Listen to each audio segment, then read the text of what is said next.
একটু খেয়াল করে দেখেন। বৌমা রান্না করেছে মানে তরকারি তো আমি। শোনো মা, তোমার বৌমা কিন্তু তোমাকে অনেক ভালোবাসে।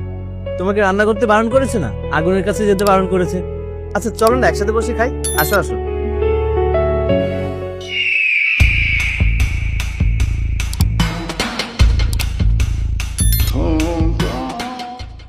থাক বাবা, আমি আর বৌমা পরে খাবো, তুই খেয়ে নে।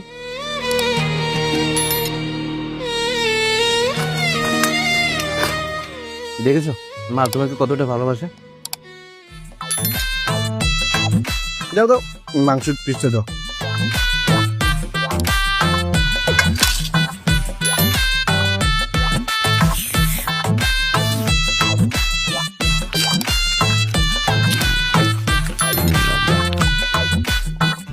তুমি এখন কেন আসতে গেলে বলো তো?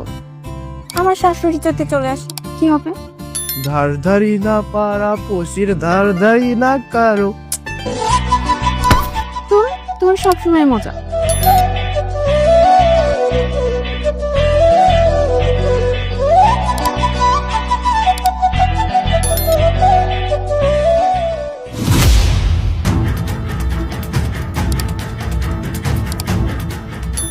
কি হচ্ছে কি বৌমা? মা দেখুন, আপনি যেমনটা ভাবছেন তেমন কিছুই না। দেখো, এতদিন তুমি আমার সঙ্গে অনেক খারাপ ব্যবহার করেছো, আমাকে অনেক জ্বালিয়েছো। আমি তোমাকে কিচ্ছু বলিনি, কিন্তু আর সহ্য করা যায় না। আজ আমার ছেলে বাড়িতে আসুক, আমি আমার ছেলেকে সব খুলে বলবো।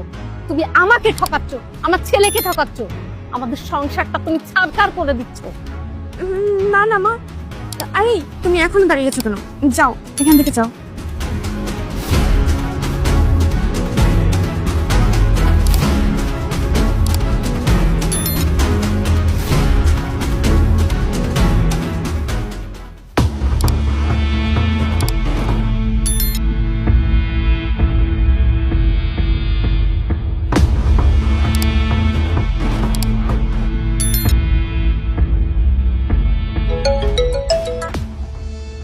হ্যালো।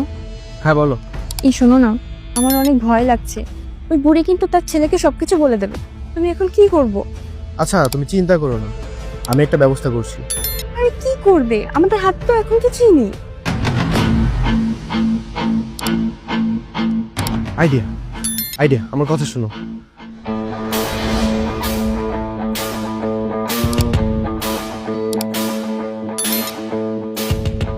আচ্ছা ঠিক আছে। আচ্ছা আচ্ছা রাখতেছি।